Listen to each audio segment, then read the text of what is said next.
What's good, y'all? It's been a while, been a little busy trying to build myself.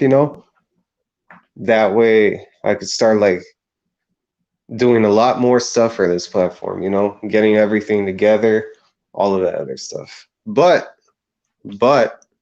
we do have a lot more boxing, man. Nowadays it's starting to gain some momentum again. I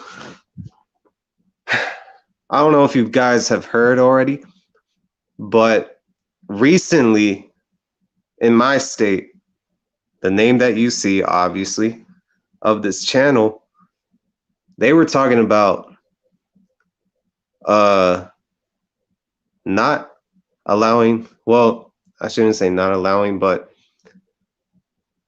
full capacity will be available again to many places. And you know what that means for boxing? That means uh a lot more fights are going to happen. A lot more fights in Texas, full capacity. And some people will not need to wear masks. But without going too much into that whole political area, because algorithms go crazy like that. But the thing is, some of these fights are going to be a lot bigger than we expected. Like Roman Gonzalez versus Juan Francisco Estrada. That fight is going to gain a lot of momentum now that full capacity will be available by then. And obviously, let's just talk about it. The headline, Josh Taylor versus Jose Ramirez, is official. And man, I'm excited. I'm excited. It took like around a year to make. I mean, negotiations, all of that other stuff. But I think last year, like back in March, I think Ramirez fought Victor Postol, and Josh Taylor fought this guy that he destroyed with a body shot. And basically, man, like it's been building up and building up. Josh Taylor has been aggressive with his approach to this fight. On like with the comments that Andre Ward made, about his analysis of it, that he can't fight on the inside and all of that. Josh Taylor's kind of like riled up over that kind of stuff. So he basically wants to prove something in this fight. And Jose Ramirez too, like, I mean, Ramirez is trying to gain some momentum himself as a star. And when you think about it, he wants to follow in the footsteps of like what obviously Canelo. I mean, that's like the standard today for a lot of Mexican fighters or Mexican American fighters, is to get that kind of star power. But when you think about it, it's like a gradual process, like what Oscar Valdez just did. That gained a lot of notoriety, with what he did to Miguel Burchell. Even proved me wrong, believe it or not. And that was amazing. So if Jose Ramirez can pull something like that off in this fight, maybe not a knockout, but just like a dominating fight, or even like a fight of the year type of deal, then this could be something amazing. Like I haven't been this much interested since like the WBSS finals, when Josh Taylor fought Regis Prograis. Yeah, that's when he fought him. And I like that fight a lot, And when I look at this fight between Ramirez and Josh Taylor, it's a very close fight, man. Like these guys like are on the same level, like three of them at least. Josh Taylor, Jose Ramirez, and Regis Prograis. They're like on the same level to me. And either guy could beat either or. I thought the Josh Taylor versus Regis Prograis fight was close to me, in my opinion. But the thing is, man, Ramirez can fight. Like this guy could actually put the pressure on somebody, man. And Josh Taylor too, man, like when he needs to. And he's a good boxer, believe it or not. And the thing is, like, I don't know, like, what kind of fight or how disciplined he will be for, like, if he's going to try to prove a point in this fight on fighting on the inside with Jose Ramirez, or Ramirez might end up like flipping the game on him and trying to box him. You know what I mean? So there's a lot of elements that you could like dissect when you're talking about an undisputed fight of this magnitude. You know, because the last undisputed champion, obviously, as of recent memory, in this division was Terrence Crawford. And this has been like one of the fastest divisions that has like garnered like a lot of champions, you know, as of recent memory. You know, like I still remember when Julius Ndongo got the belt, 2 belts actually. And I still remember when Victor Postal won his belt too. And obviously Terrence Crawford, you know. And then Ivan Baranchik, Kirill Relic, Sergey Lipinets, Mikey Garcia, you know, like the list goes on, you know what I mean? Like, cause I've been watching this shit for a while, and the build up and stuff. Like now, there's like 2 people at the very end of it, just like fighting each other, you know, like cause we're getting some clarity, and it was a gauntlet. And that's what makes it very interesting, you know. I just wish that Ramirez would have been in the tournament. That way we could have gotten this fight a lot more sooner, in my opinion. Or if not, maybe like something even better, you know, with like the whole process of like just the idea of a tournament of everybody participating is all that matters to me.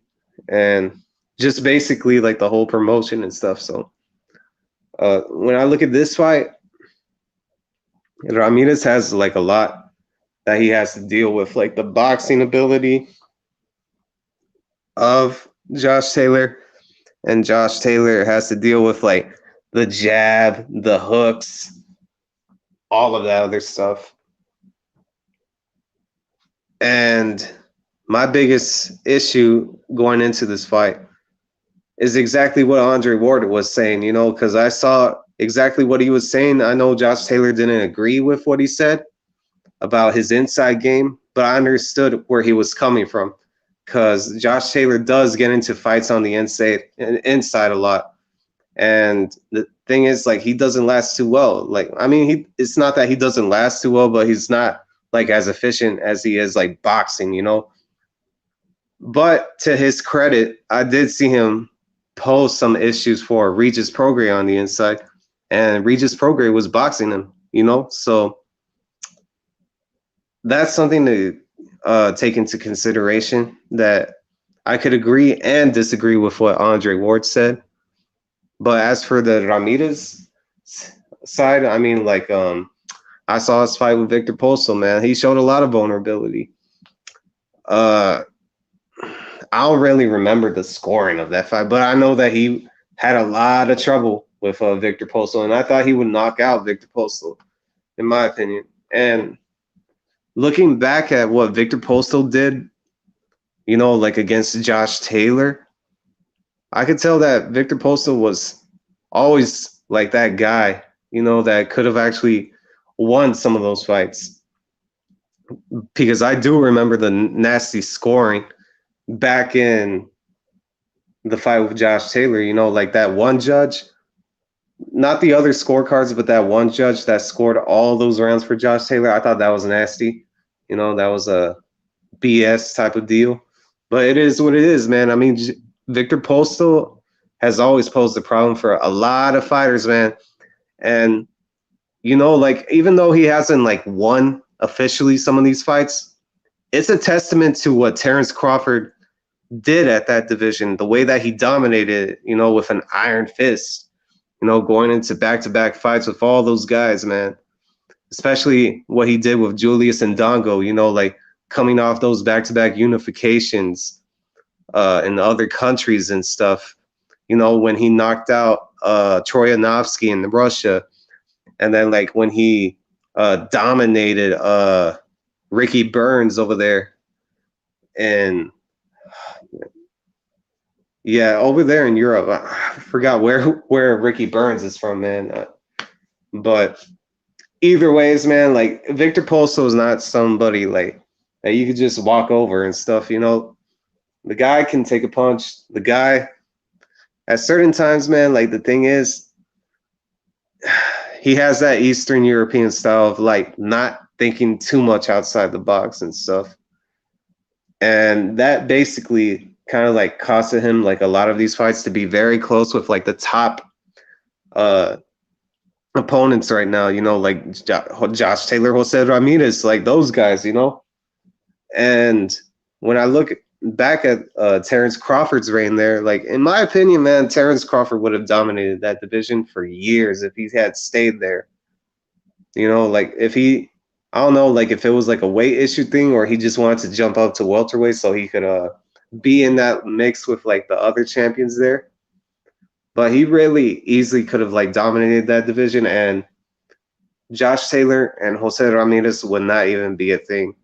It would just be, oh, they're content. They were all right contenders, but Terrence Crawford just dominated them at the end of the day. That's how it would have been, like in my humble opinion, you know.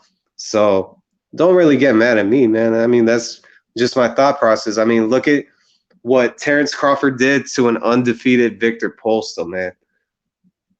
Like, and that was a younger version of Victor Postol too, you know. So it wasn't 2019, it wasn't 2020, it was like 2016 when he fought him. But back to this fight, man. Like, I don't know where this fight is gonna be at. I hope it's in Texas, man. I mean, it might not even be in Texas for all I know, but I hope it is. Otherwise, y'all will see me at the fight. I hope that it would be in Texas so I could pass by there, you know? That shit would be awesome. Very fucking awesome, man. I'm not gonna lie. Matter of fact, I'm probably gonna check right now. Hold up. Wait a minute.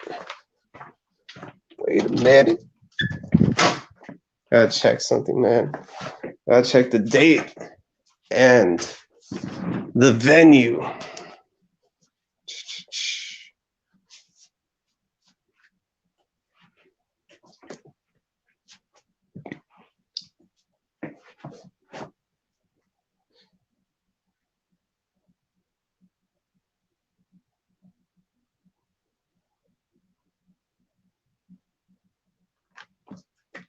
One second, guys. 1 second.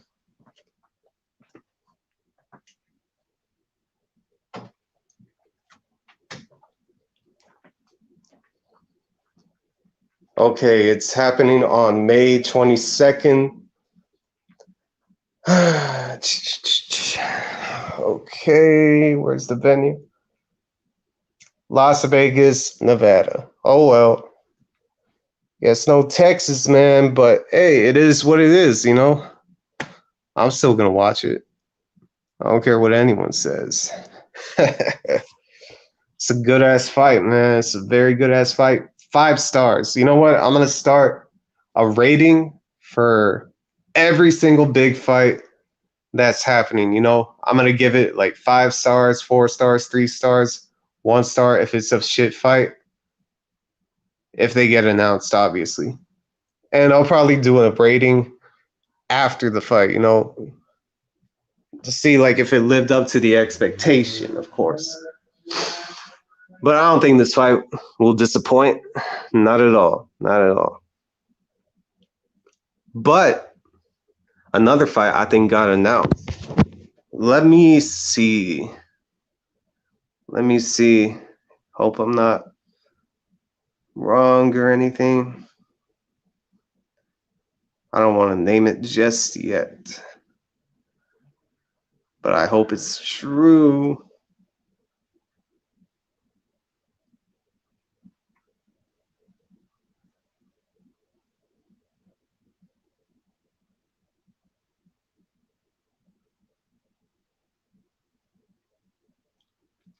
Oh man, I guess not. I'm not sure if it's happening. Philippergovich versus Michael Hunter. I hope it does happen. I hope it gets announced, because that is actually a good fight too.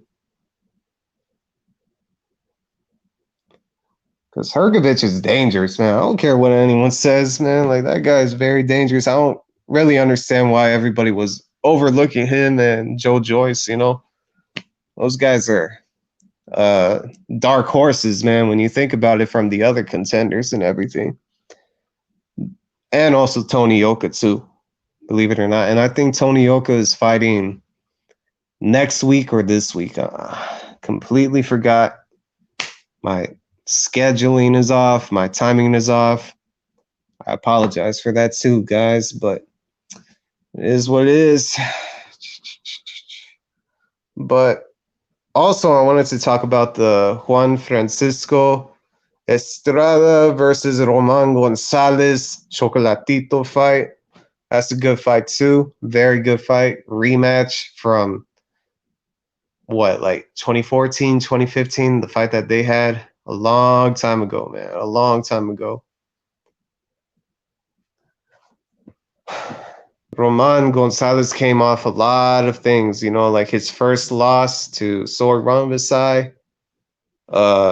Estrada had his own shortcomings too, with the Rungvisai fight. And obviously the first fight, like that. A lot of people thought that he beat Roman Gonzalez, But I think Estrada, like, based on those performances, has always improved, the way that he approaches certain fights, like all those fights that he always like had to overcome and stuff, like especially against Carlos Cuadras, them type of fights. And the other fight, I forgot, I think his name was Beaumont. Yeah. Like when he was having a little bit of trouble with him in the first couple of rounds, and then like he started to come up on him, like at the very middle of rounds, and then he ended up stopping him. But Roman Gonzalez is also like trying to find himself, you know what I mean? Like he is at that point of his career where like he managed to win a world title again after that knockout loss to Rungvisai, which was crazy, man, when I first saw it. I didn't even expect it, And even though a lot of people thought he won the first fight against Rungvisai, you would expect that he wouldn't approach the rematch so defeated, like why did he approach the Rungvisai rematch like he had already been beaten in the first fight? That was my thing about it. Like it's always like something that has been stuck in my mind. Like whenever I think of Roman Gonzalez's career and stuff, like why did he approach that Rungvisai fight like he was already defeated, like after getting knocked out? I think it was like a lot more than just like a great punch that Rungvisai caught him with. I mean, obviously Rungvisai hits hard and all of that, but why did Roman Gonzalez just fold like that? Like he almost like was suffering from demons or something like that, like mental demons and everything. But it's a lot more different every time, man. Like every year, boxing, the whole scenery and stuff. Like in 2018, like at the very end of it, Roman Gonzalez wasn't even a factor, A lot of people were focused on Rungvisai. We were talking about Rungvisai versus Ancajas, Rungvisai versus Inoue when he was at the division. Them guys. And then all of a sudden, like a new crop of fighters showed up. Estrada won the world title again, Kazuto Ioka beat Kosei Tanaka, and won his title against the guy that drew with Donny Nietes. And just basically like a lot of stuff changed, man, like in 115, because like everybody's fighting each other and stuff.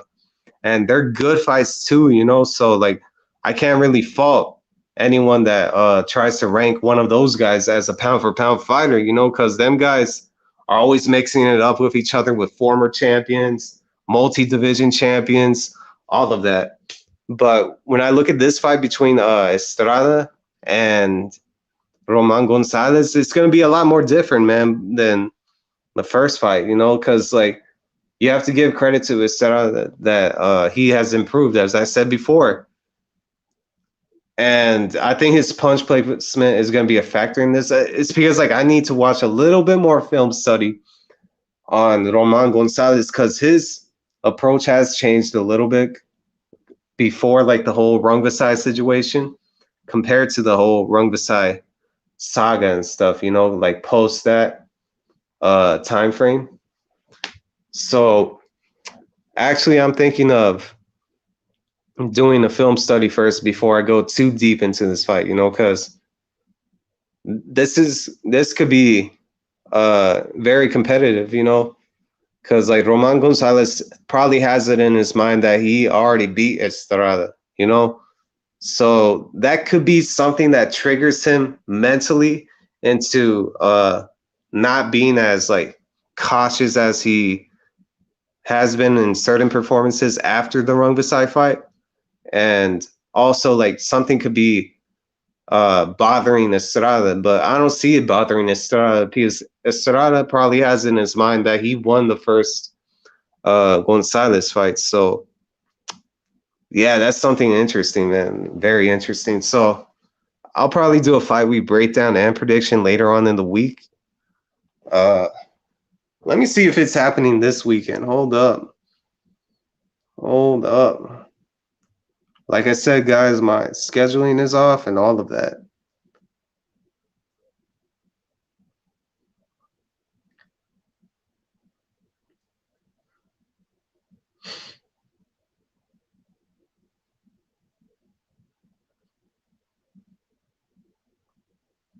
Okay, so it's next week on Saturday. And I know that fight is going to be in Texas. So basically, it's probably going to be full, you know? Damn. And it happened right under my nose. So I'm still going to tune in for this fight. It's going to be interesting. Man. I hope the winner can go into another unification. You know, Kazuo Ioka, I think he's going to be attending the fight, if I recall. That would be cool, like, if he hops into the ring and stuff. That way we could already, like, get, like, a segue into it, you know, with whoever the winner is, you know. So we'll find out, you know. We'll find out. But also, let's talk about Canelo versus Saunders for a little bit. I didn't watch the fight with Avni Yildirim, believe it or not. I know I didn't watch it. Reason why was obviously the competition level and stuff. Yeah, I understand Canelo's a good fighter and all of that. But like Teddy Atlas always says, this is like one of my favorite quotes from him as of recently, even though like I don't agree with like a lot of stuff he says. But this quote, "Wake me up when we get there," you know, that's like that has been like one of my favorite quotes from Teddy Atlas, even though it sounds condescending as fuck. But it's the truth, you know, like hopefully this fight does happen, man. And if it doesn't, between Canelo and Saunders, I know there's like contracts, posters, and everything like that, but I feel like I've been on the same ride before. You know why? Because a guy named Demetrius Andrade was about to fight Billy Joe Saunders. You know, it was already sealed. It was already delivered. They had a press conference. Demetrius Andrade came dressed up like that Dave Chappelle skit, man, with Prince and stuff, you know, with the blouses and stuff. That was funny, man. But he came dressed like that.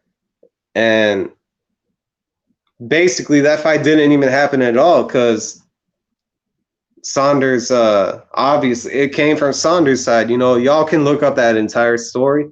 But don't be surprised if this fight doesn't happen. Don't be surprised at all because, like, Saunders has a history of getting these like decent fights announced and stuff, and then all of a sudden they don't happen at all, or fights are very close to happening that are not official but very close, like They're just filling out the final details, and that person ends up fighting somebody else on that very same date, and Saunders doesn't even fight for the rest of the year. That's my issue with it, you know. So I'm keeping my expectations low for this one until both of these guys are weighing in. That's how edgy I am with Canelo trying to fight Saunders, you know. And it's a good fight. I mean, both guys are operating at a high level, you know, when they're boxing and stuff. Especially Saunders, you know, especially when I saw him fight David Lemieux and everything. That was like one of his best performances. If that Saunders can come to the fight against Canelo, he could actually make it a tough fight, being a southpaw, being a lot bigger than somebody like Estrada Lara. But Canelo has improved, you know. Canelo has improved. I know people like to bring up the Mayweather fights, the Mayweather fight, the Lara fight, but I think he's improved since the Golovkin fight and possibly even the Danny Jacobs fight. I think he's improved from there too. But he really hasn't faced a mover, like a natural mover, like in a while, like Lara. Danny Jacobs isn't a great mover like that. He's very good. He's very athletic. He hits decently powerful, but the thing is, he's not a natural boxer like that. He's not a mover like Estrada Lara. He doesn't have that type of footwork. Meanwhile, somebody like Saunders does, depending on his confidence levels, because like he approaches fights differently, you know, like the way that he approached the Akabov fight was a lot more different than how he approached the David Lemieux fight. Think about that. So, my observation on this fight, it can be competitive, but for somebody like Saunders, I don't like Saunders personally as a person outside the ring, but that guy can box, you know, that guy can box very well. The thing is, he's facing the machine in Canelo, and he really needs to make this a perfect fight, a very perfect fight. He can't really leave anything into the obvious swing rounds and stuff like that. He has to make every single round definitive. And I don't think he can knock down or hurt Canelo at all. That's my opinion. Canelo has already proven his punch resistance at this point. So somebody from middleweight like Saunders, who doesn't even hit as hard as somebody like Golovkin, not even like Chris Eubank Jr., not even, you could arguably say that him and Demetrius Andre probably have around the same power. But the thing is, Saunders can't really hurt Canelo like that. So physically, I don't think he's going to do much to Canelo, but boxing-wise, he has a chance to make it a perfect fight.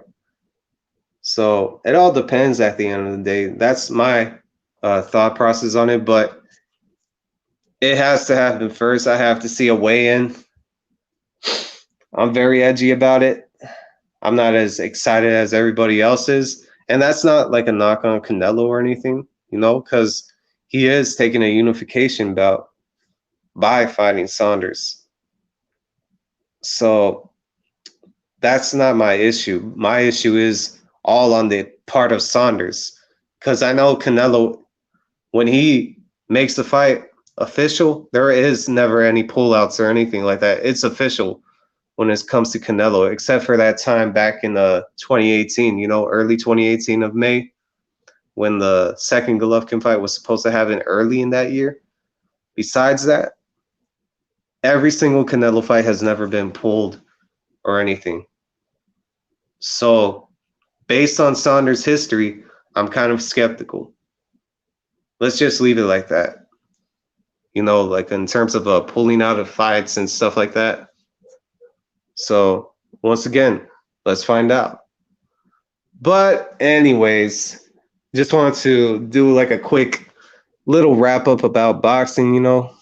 I mean, we got some fights coming on this weekend. You got Shields versus Decker. I think that's her name. So I'm gonna tune in for that. I don't really watch too much women's boxing, so uh, I'm still gonna try to tune in and analyze it, you know, because I love all forms of combat.